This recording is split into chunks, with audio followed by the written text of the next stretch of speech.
Assalamualaikum yang kedua. Saya Pak Hamdani dari Medan ingin bertanya, belakangan ini setelah saya berlatih untuk mengosongkan diri,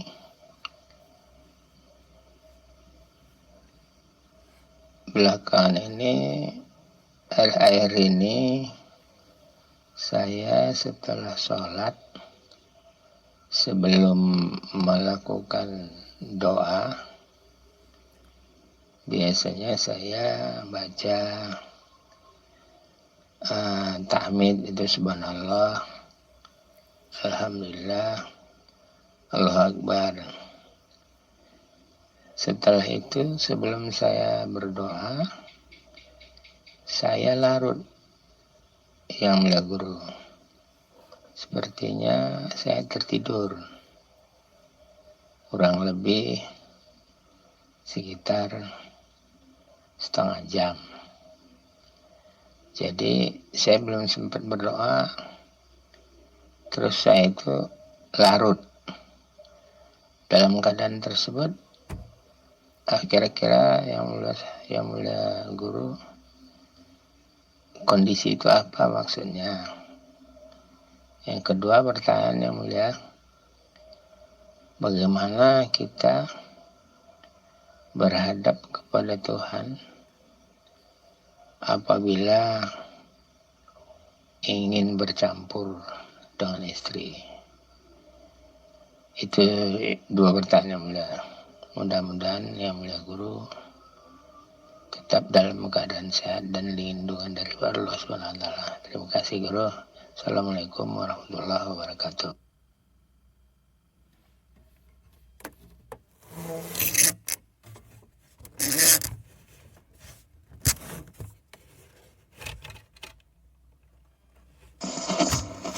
Alhamdulillahi Rabbil Alamin. Allahumma salli ala Sayyidina Muhammad wa ala ali Sayyidina Muhammad. Rabbis rahli sadri wa yassir li amri wahlul 'uqdatam min lisani yafqahu qawli. Amin. Pertanyaannya, ketika memuja-muji Allah dengan tahmid, lantas sebelum berdoa tertidur.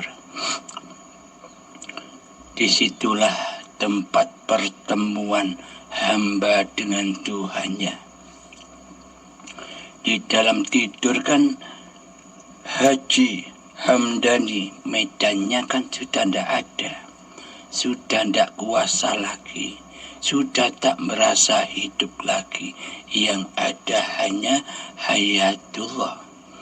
Jadi ma'rifat, jadi tajalli, jadi mi'raj, jadi wusul, bertemu dengan Tuhannya ya seperti tidur. Ketika Pak Haji Hamdani dari Medannya sudah tidak ada di hatinya, tak wujud di hatinya, tak kuasa di hatinya. Sedangkan di dalam semua mimpi-mimpi yang kita alami, semuanya kan tidak sesuai dengan kehendak, daya upaya dan ikhtiar serta kuasa kita di dalamnya. Tahu-tahu mimpi sebagai inilah, tahu-tahu mimpi sebagai itulah. Itulah lambang bahwa manusia di dunia ini tak mampu berperan sendiri, tak mampu memilih status-status kehidupannya sendiri, tak mampu merubah kekayaannya sendiri, tak mampu merubah kemiskinannya sendiri, tak mampu merubah kepintarannya sendiri, tak mampu mengubah kebodohannya sendiri, tak mampu menerima anugerah dan tak mampu menerima bencana dan sebagainya. Di seluruh keadaan itu, baik taat maksiat, baik anugerah dan bencana, tujuannya hanya untuk menguji hati hambanya. Di dalamnya hati hambanya, sampaikah hati ke jalan yang lurus, sampaikah hati melewati wattaqim seluruh keadaan itu hingga berjumpa Tuhannya. Itu semua hanya ujian-ujian yang dihidangkan oleh Allah kepada hamba-hambanya. Maka dari itu mayoritas manusia selalu memandang kepada ujian-ujian yang berlaku di dalamnya. Mayoritas manusia tak mampu menyaksikan siapa penguasa di balik adanya ujian-ujian itu. Manusianya hanya larut di dalam ujian-ujian itu, larut di dalam ketaatannya, merasa dirinya yang kenal Allah, merasa dirinya yang bertauhid, merasa dirinya yang bermakrifat, merasa dirinya yang berilmu, merasa dirinya yang kaya, merasa dirinya yang terhormat, merasa dirinya yang mulia, merasa dirinya yang bangga atas seluruh ujian-ujian yang berlaku di dalamnya. Amat jarang sekali manusia bisa mencapai, melewati wat siratal mustaqim yang ada di dalam keadaan-keadaan itu. Karena selama ini rasanya, hidupnya yang ada di hatinya masih rasa manusianya yang menjadi Tuhan, yang menjadi penguasa atas ilmunya, atas amalnya, atas kemakrifatannya di sisi manusia. Sama halnya juga bagi manusia yang diuji dengan ketidakenaan, bencana, kesempitan mencari rezeki, maka manusia akan larut di dalamnya. Contoh kehilangan orang-orang yang paling sangat amat kita cintai, kita larut di dalamnya, di dalam kesedihan. Karena selama ini kita tidak mampu berjalan di atas jalan yang lurus, berjalan di atas buat siratal mustaqim. Ketika keadaan-keadaan atau ujian-ujian itu menimpa diri manusia kita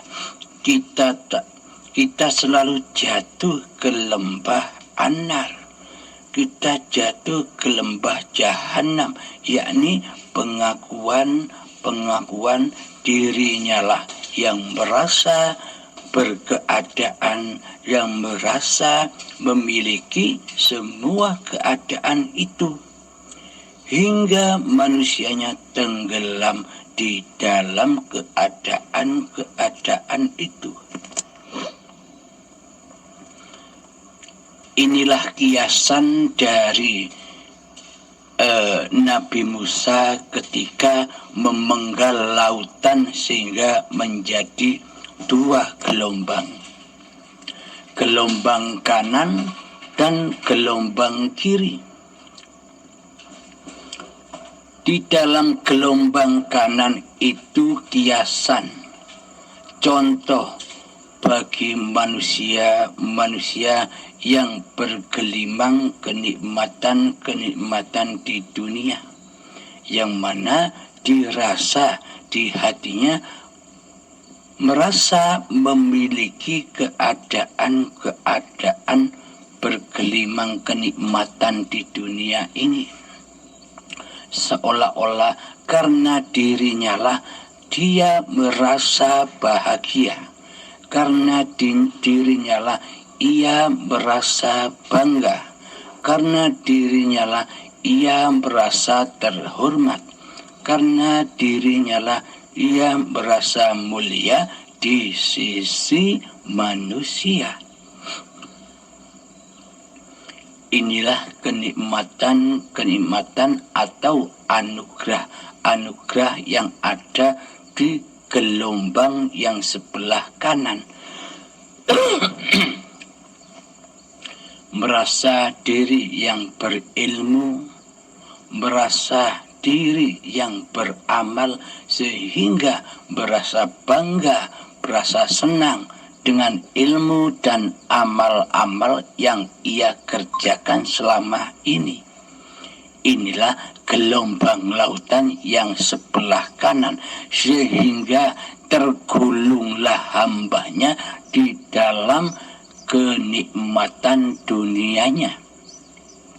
Kenapa kok bisa tergulung di ombak yang sebelah kanan? Karena ia merasa yang berkuasa di dalamnya. Manusianya masih merasa yang memiliki keadaan yang enak-enak itu. Akhirnya terbelenggu jatuh di gelombang air yang sebelah kanan. Hancurlah ia di sisi Tuhannya, fanahlah ia di sisi Tuhannya, karena yang ada di hatinya masih diri manusianya lah yang merasa mulia, yang merasa hormat, dan yang merasa berbangga diri di hatinya. Kemudian gelombang sebelah kiri pun juga demikian. Jadi gelombang yang ada di sebelah kiri itu adalah potret diri kita yang tertimpa bencana, yang tertimpa kemiskinan, yang tertimpa kerugian, babagan dunia. Di saat kita diposisikan oleh Allah sebagai orang yang jelek di sisi masyarakat, contoh, kita tak pernah menjalankan perintah-perintah agama, kita terbelit hutang, kita mengalami kesedihan yang mendalam, ditinggal orang-orang dan ditinggal apa-apa yang selama ini kita cintai. Inilah gelombang yang sebelah kiri. Maka di dalamnya manusia akan larut di dalamnya, di dalam kesedihannya, di dalam kemurungannya, di dalam keterputusasaannya, di dalam kekecewaan menghadapi kehidupan ini. Inilah potret gelombang yang sebelah kanan yang dibelah lautan oleh Nabi Musa, dan gelombang yang di sebelah kiri. Jadi gelombang kanan dan gelombang kiri itu maknanya sebuah keadaan yang didatangkan oleh Allah kepada setiap diri manusia. Keadaan senang, bahagia, keadaan sedih, sengsara, gelisah, semuanya keadaan itu didatangkan oleh hidup.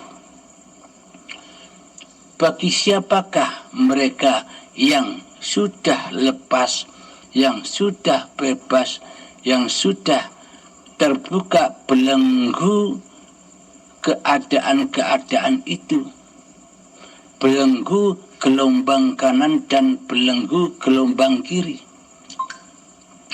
Bagi merekalah yang berjalan lurus menapaki rahmatullah, jalan ketika ombak itu dibiak oleh Nabi Musa dan umatnya berjalan lurus menuju tujuan, yakni tepi pantai.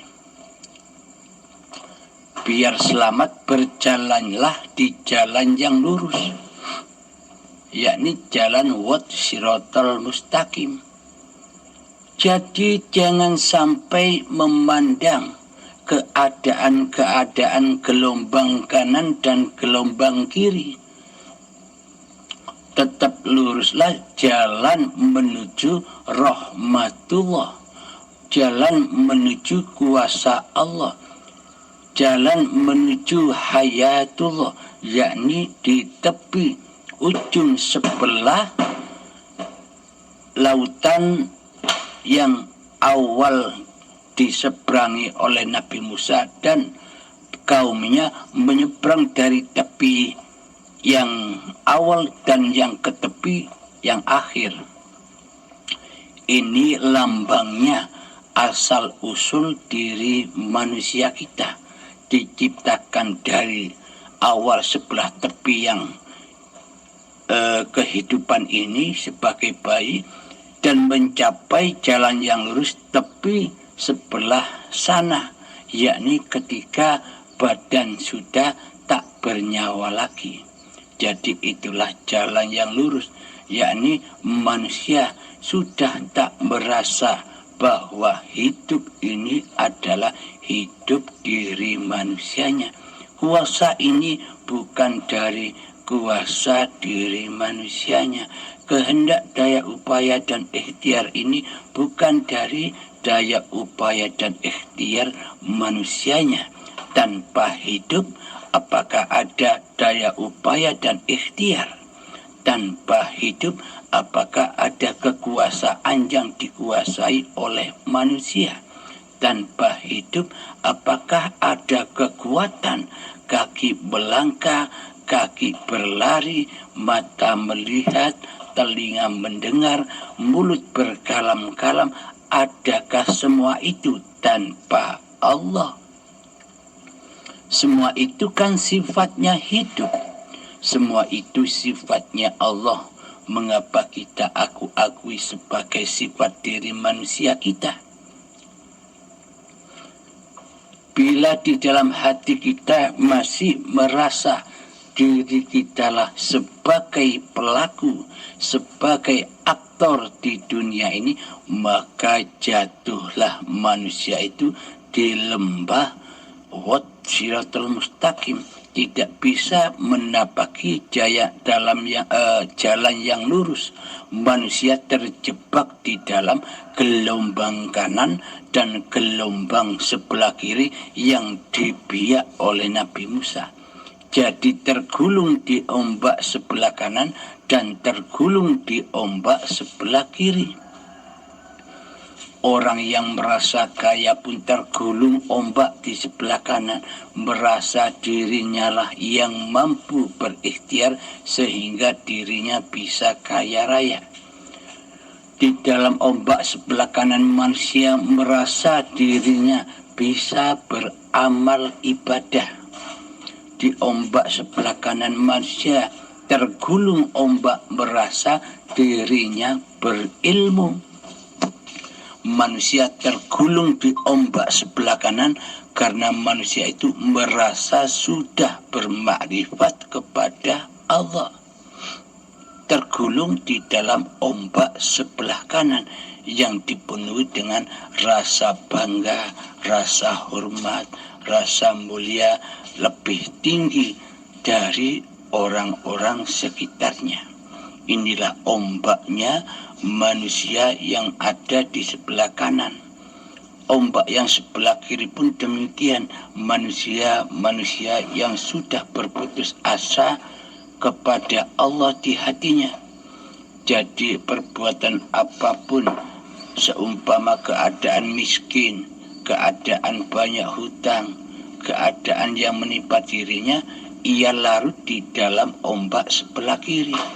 Karena semua keadaan-keadaan yang terjadi diaku-akunya sebagai keadaan dirinya, hingga larut di dalam gelombang yang sebelah kiri.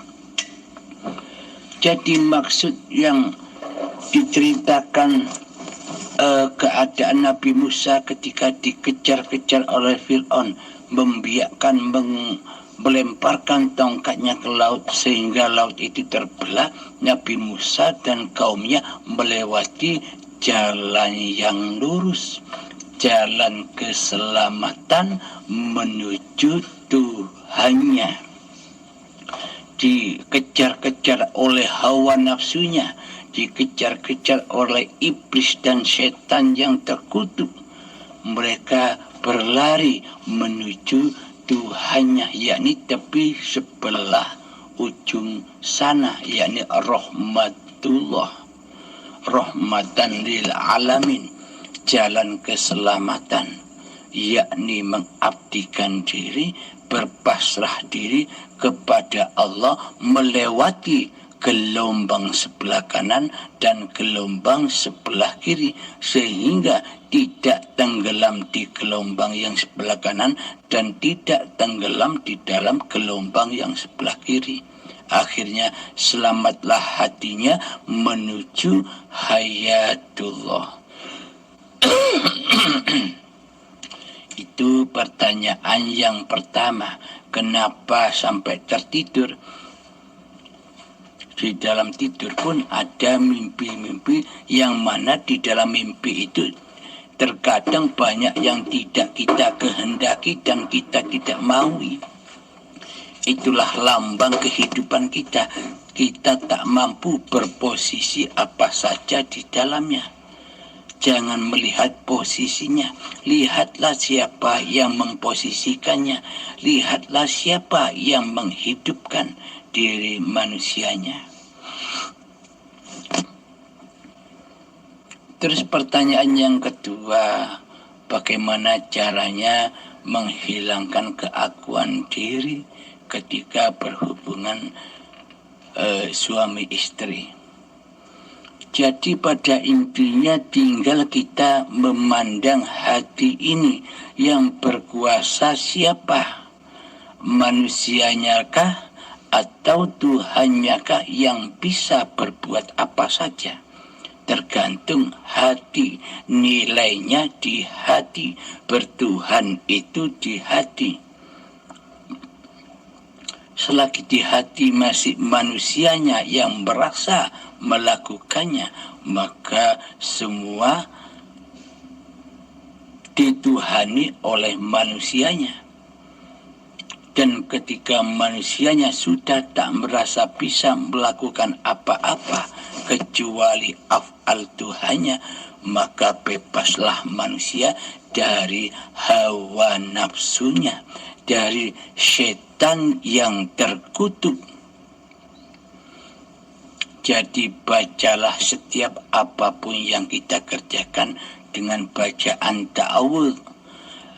A'udzu billahi minasyaitonir rajim. Jadi kita harus faham maknanya, bukan faham makna artinya. Aku berlindung kepada Allah dari godaan setan yang terkutuk. Jangan itu saja. Masukkan lagi ke dalam, naiklah lagi ke langit. Jadi langit itu bukan yang ada di luar. Langit yang ada di luar diri kita itu masih kecil dibanding dengan langit-langit yang ada di dalam diri manusia kita, yakni langit kehidupan. Karena tanpa hidup kita tak akan bisa menyaksikan langit-langit yang di luar itu. Jadi yang dimaksud Mi'raj itu melintasi langit-langit yang ada di dalam diri. Jadi bagaimana maknanya a'udzubillahi minasyaitonirrajim? Aku berlindung kepada Allah. Berlindung kepada Allah wajib kenal Allahnya dahulu. Bagaimana mungkin kita bisa berlindung kepada Allah sedangkan sementara di hati kita yang jadi Allah adalah kita sendiri? Bagaimana mungkin kita bisa berlindung kepada Tuhan pencipta diri kita sementara di dalam hati kita kitalah yang jadi Tuhannya? Kan aneh, kan muhal, kan tidak mungkin, hanya dusta belaka. Jadi untuk berlindung diri kepada Allah maksudnya mengenal Allah. Siapa Allah itu? Yakni kembalikan lagi bahwa hidup ini hidupnya Allah, hayatullah, bukan hidup manusia kita di hati kita.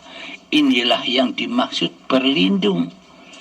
Berlindung kepada yang berhak melindungi seluruh ciptaannya. Nah, untuk mengenal a'udzubillahi minasyaitonirrajim, dari setan yang terkutuk. Untuk mengenal setan yang terkutuknya pun wajib kita kenali siapa setan yang terkutuk yang selalu menggoda manusia itu.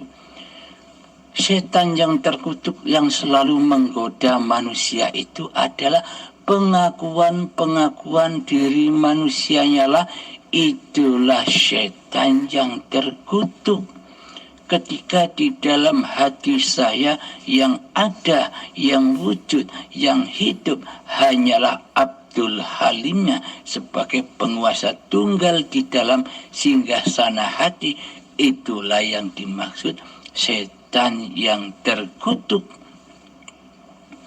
Jadi kenalilah Allah dan kenalilah setan yang terkutuk itu agar kita bisa berlindung kepada Allah dari diri kita sendiri. Alhamdulillahirabbil alamin.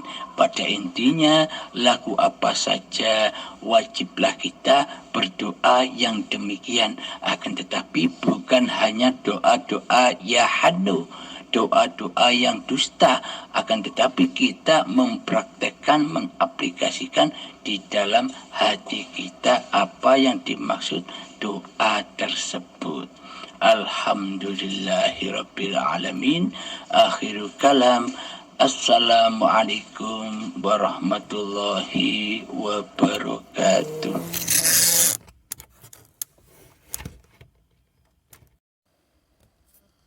Assalamualaikum yang mulia guru.